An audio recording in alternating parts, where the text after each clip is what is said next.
Hello and welcome again. My name is Jesse Benedetti, and we are back with the Costanza experiment. So we're going to talk today about a little bit about age, right? How old is too old? Because I hear this.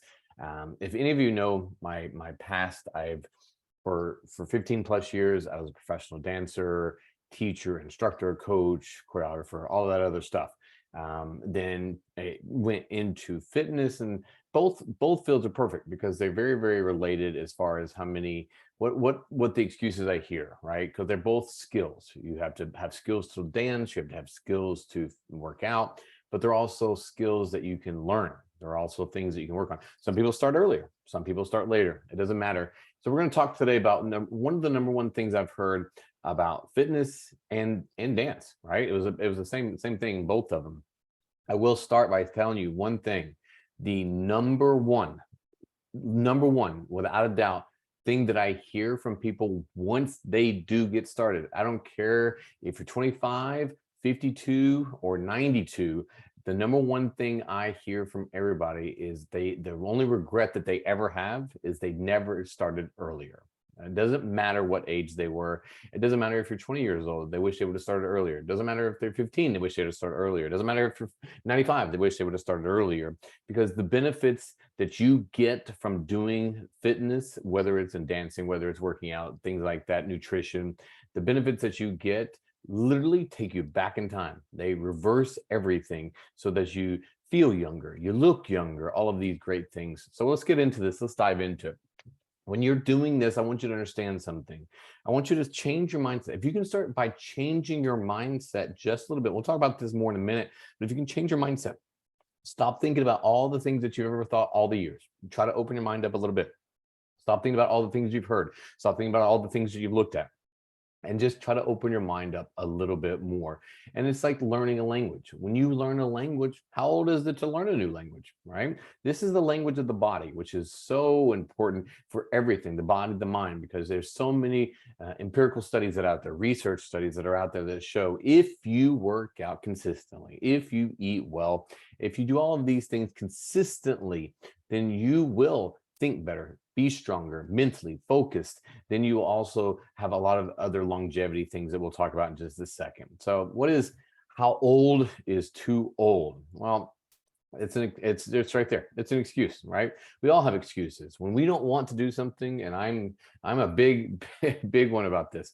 When I don't want to do something, I can come up with some really good excuses to justify to myself, because that's really ultimately what you're doing. You're just justifying to yourself why you won't do something, right? So that's why we make excuses to ourselves. 80%, this is from empirical study that I looked at, 80% of the people that are out there don't want to hear your excuses. We all got our own lives, so that we don't want to hear your excuses. It's not a competition, because that's what will happen. We all do this. It's like, oh, I'm just so busy with my kids and work and my relationship. Oh yeah, you're lucky because I've got this and this and this. And then we got, oh yeah, you're lucky because I've got. It's not a competition of who has the most. We all have a full plate. It's all relative to you, your life, and what you're going through. So it's not a competition. So that's 80% of the people don't want to hear it because they got their own stuff. And the other 20% of the people are typically, they want to hear it because they love company. Misery loves company, right? So the people that are being successful, working towards their goals and their fitness and nutrition, they want you to succeed too. So they don't want to hear excuses.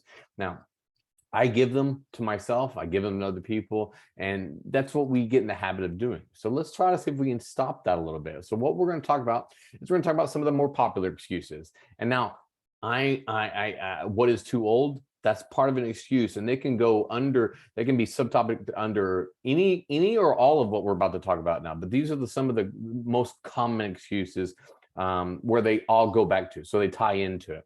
The fear of failing or succeeding, right? Nobody wants to feel foolish.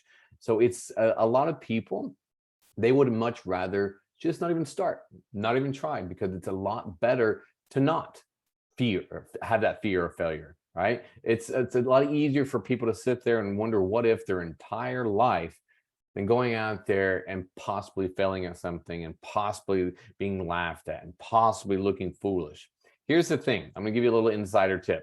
Nobody cares. Nobody's laughing at you. And the people that are laughing at you, they're only projecting their own insecurities towards you. Now, you may say to yourself, well, that's easy for you to say. You're over there saying this stuff. That's not easy for me to say because I've gone through it, right? I started having eating disorders. I started having body dysmorphia disorders. I started having all these types of things psychologically, physiologically wrong. And even still now, I still have things that are wrong with me physically, psychologically, all this kind of stuff. And we have to go through. It's just part of going through all of this stuff, is that it's not easy for anybody. Now, where you're at on your journey, that may look it like it's easy, right? So where you see me right now, from wherever you might be, if you're looking at this, you might say, well, it's easy for you. Well, it wasn't easy to get to this point.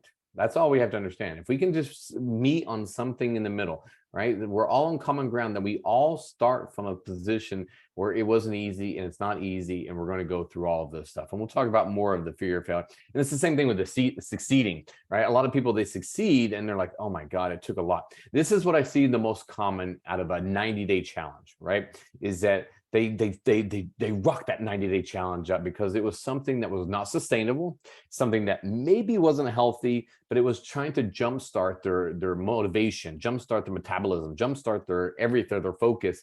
And then at the end, they're like, oh my God, I can't do this. I can't sustain this forever and ever. Now, if you go back and you look at some of the shows that are out there, like The Biggest Loser, have you ever gone back and looked at any of those people? I think I've talked about this before, but if you look at them, they've gone right back to where they started because nothing they did was sustainable. Nobody can work out for hours a day and starve yourself and have a chef make things for you and have everything delivered for you. I mean, it's not easy. And whatever they were going through, it's not easy, it's not sustainable, and that's why they all gained the weight back, and maybe even some more, right? So that's typically the result of any kind of crash diet, fad, trend, anything that takes a very short amount of time that you do not have to learn things, you just do things. It's going to end in the same fail, right? Whether it's going to be 90 days later, a year later, 2 years later. I've had some of my best successes come back and bite me in the ass and make it some of my worst comebacks, my rebounds, right? I got to my lowest body weight back in 2018. I was really nice and toned. I competed in bodybuilding and men's physique competition.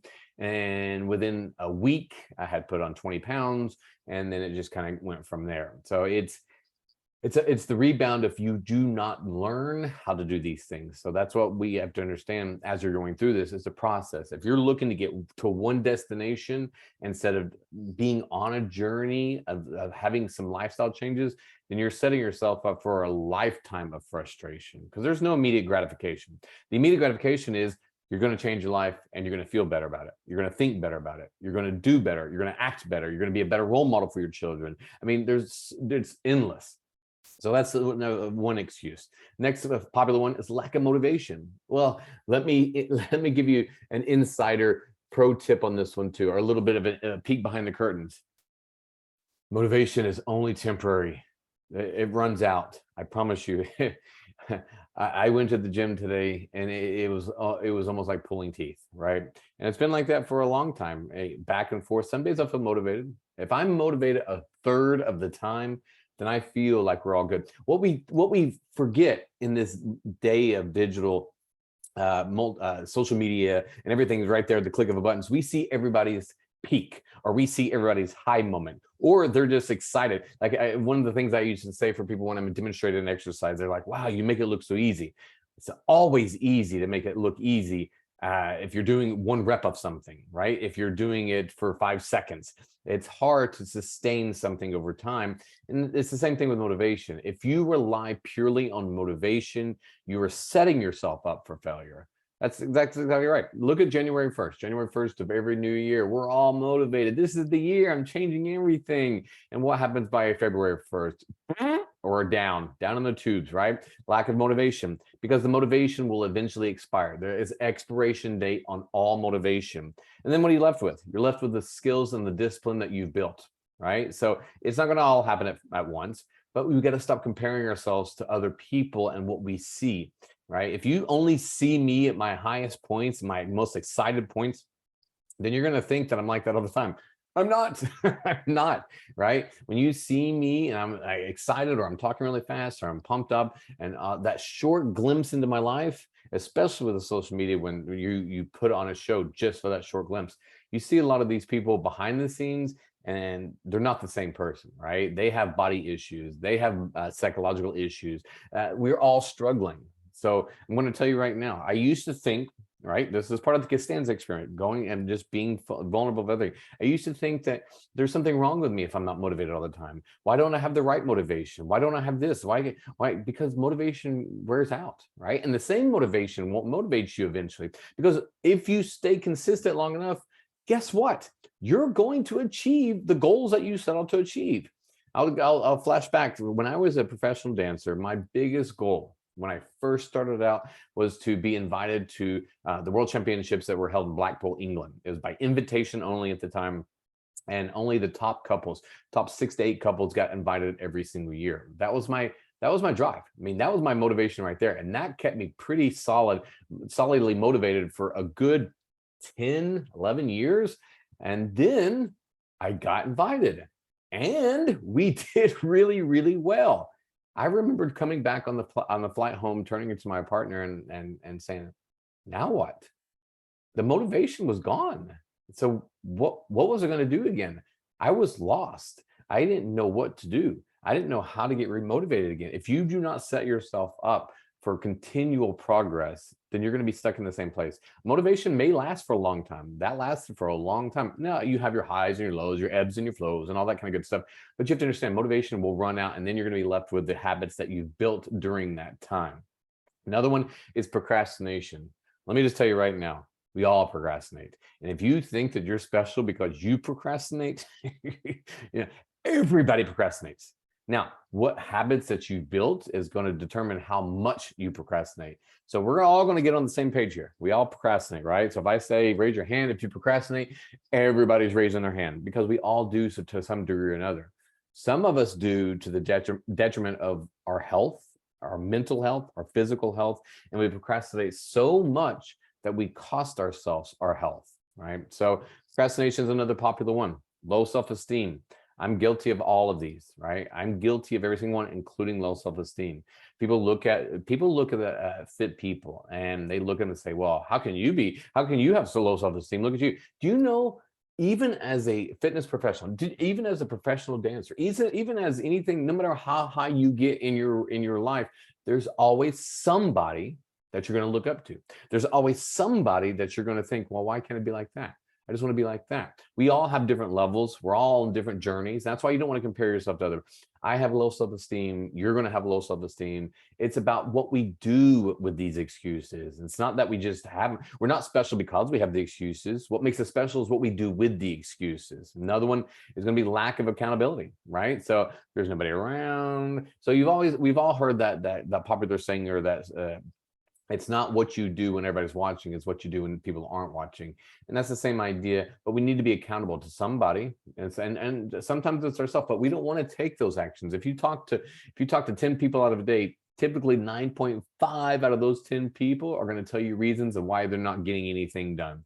Well, I wish I could do this, but I'm busy with this. I'm busy. I mean, I literally just had yesterday, just had somebody I was talking to find out how they were doing in their health and their fitness journey, right? So how are you doing in your health and your fitness? Oh, I'm just slammed at work. I can't get anything done. And my 2 kids, they're, young teenagers, preteens, my husband, he's doing XYZ. I'm just swamped every weekend. We're going away to these baseball tournaments. We're doing this and we're doing that. I mean, if you check their calendar, it's just like book. In the same conversation, that conversation kind of fizzles out to its place. And then the same conversation, the person asks, well, what have you been watching lately? Oh, so they just go into, I was like, just not watching TV a lot recently for whatever reason. My reasons are my reasons. My reasons is I'm trying to do stuff that's more productive, but that's just me for right now. I go in and out of that too. But then they went on. The point of this, they went on to talk about how they've been binging this show, and they've been watching this show, and they've been doing this show.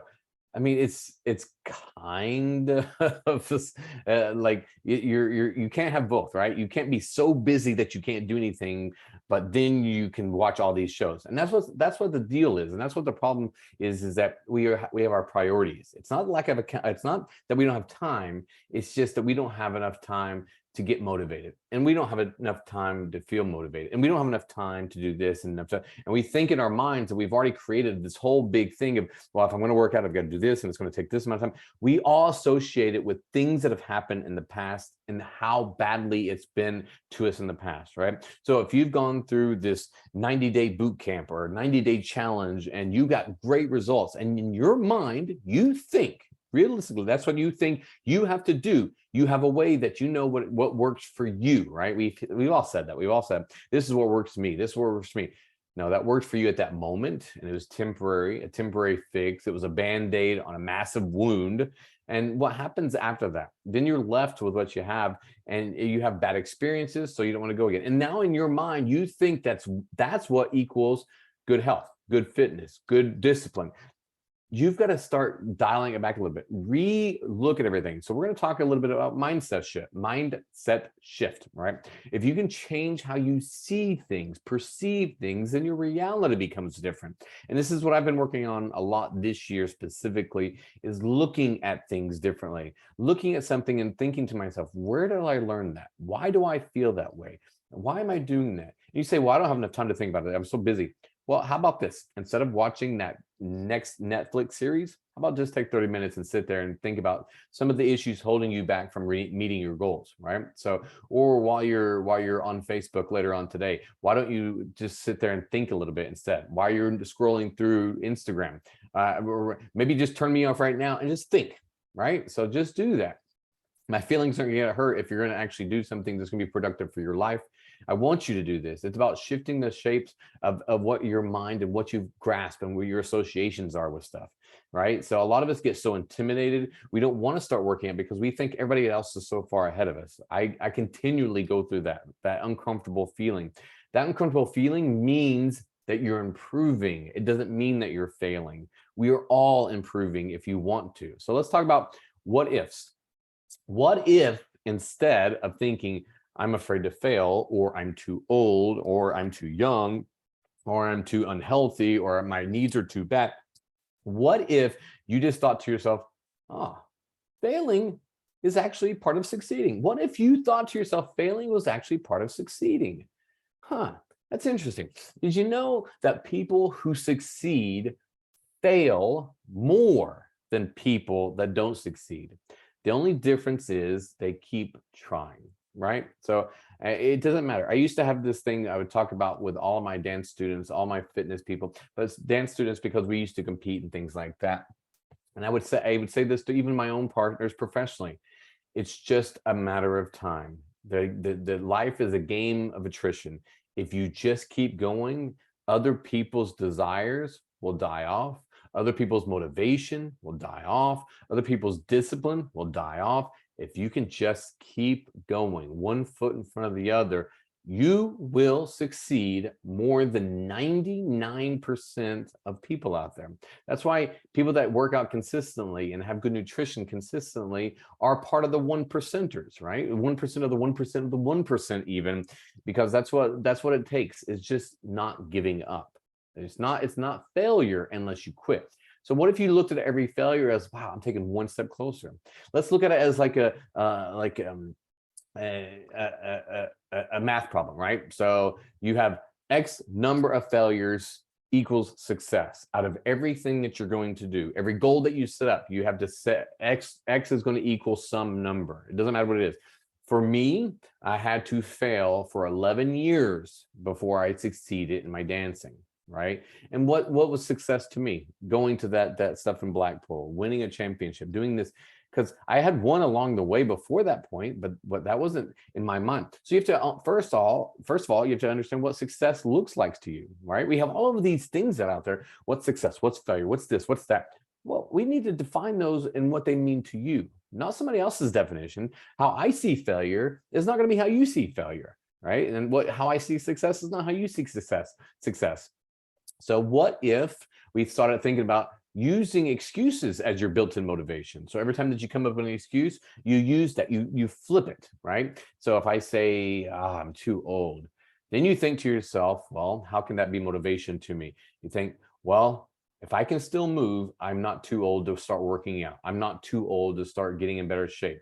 If I can still move, if I still got functions of at least one of my limbs, then I can still get better improvement in my health, the quality of movement, the quality of mindset. You start to use it. So instead of am I too old? I don't know. I can't do that. I don't have any motivation. I can't do that. Well, think to yourself, I'm not dead, so I don't want to die. I want to live longer. I want to be healthier. I want a quality of life. We have a difference in the generations. You have YOLO, right? You only live once, YOLO.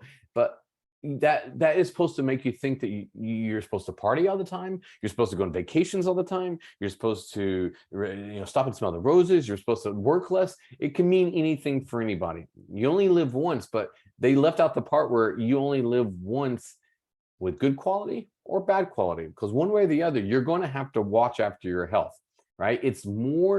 Ultimately, it's going to be more healthy for you to take care of yourself along the way. All right. So use this up, turn it around, make it a fun game. Next one is the procrastination. Just like I was talking about earlier. What if you knew that we all procrastinated to some degree or another? You think that you're the special one because you're out there and you're like, oh, I'm just a really bad procrastinator. That's like your MO. You go off and you say that to a lot of people. People do that. They set themselves up and they become this identity. Right? I'm a procrastinator, or I always fail, or I have a hard time getting up in the morning. I'm not a morning person. I'm not this, I'm not that, I'm not that. You are whatever you say you are, and you are not whatever you say you are not. Now, that's a simple thing that's been said over and over and over again, but it's true. However you want to identify and however you want to think, that's what you are. That's what you are to yourself. So if you say to yourself, oh, I'm not a morning person, guess what? Now you've made an excuse of why you don't get up in the morning and work out. Right? I'm not a morning person. I can't do that. Do you think that I'm a morning person? Do you think that I like getting up at 4 o'clock in the morning just so that I'm awake by 6 o'clock when I start teaching? It takes me 2 hours and 3 cups of coffee and moving around to get warmed up and get woken up. Do I wake up out of bed and ready to teach? No. None of us are morning people. We'd like to sleep a little bit. Now, you will have some mornings where you're excited about doing something. You're going to have some mornings that you're more excited about doing things here and there.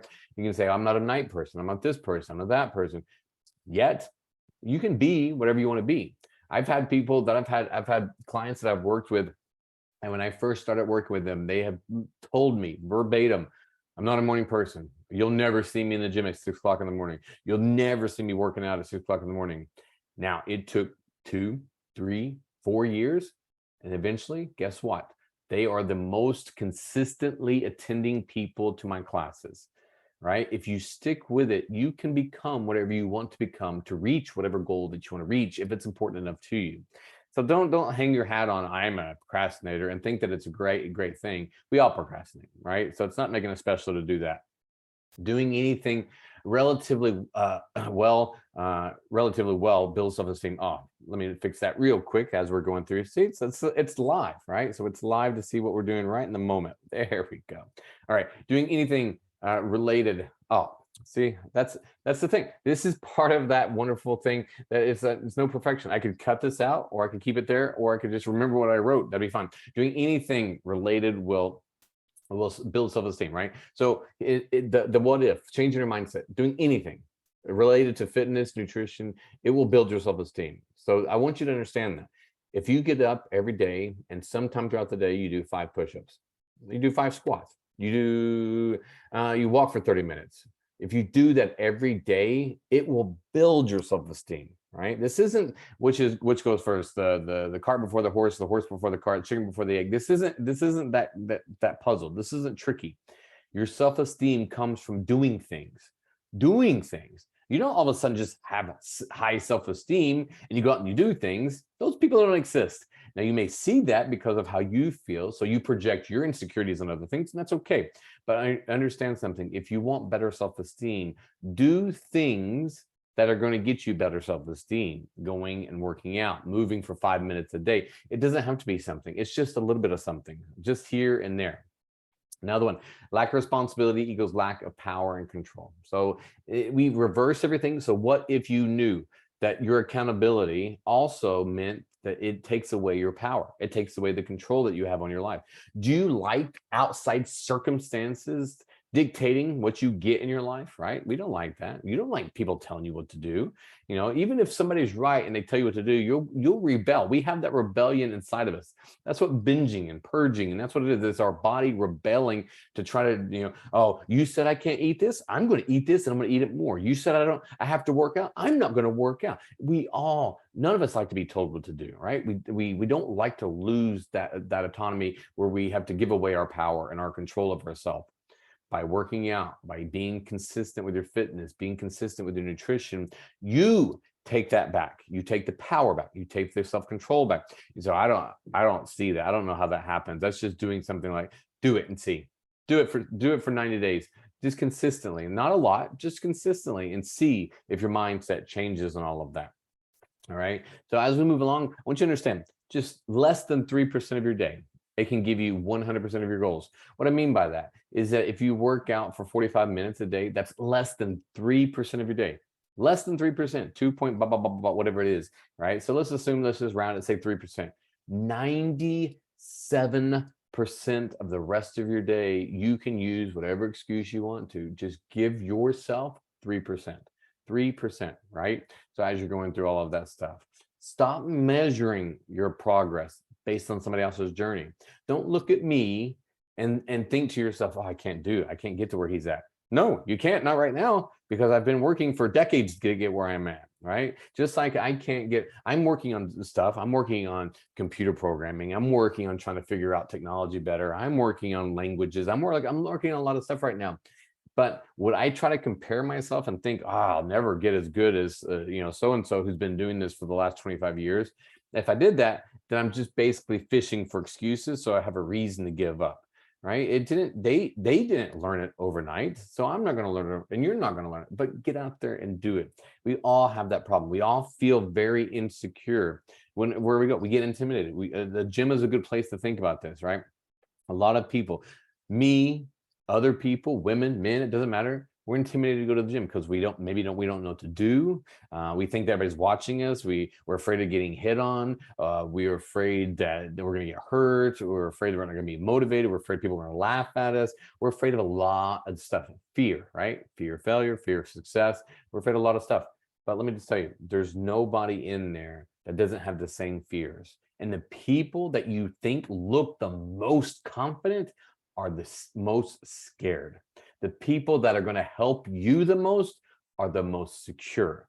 The people that are going to cheer you on are the most secure. The people that are going to be rooting for you are the most secure.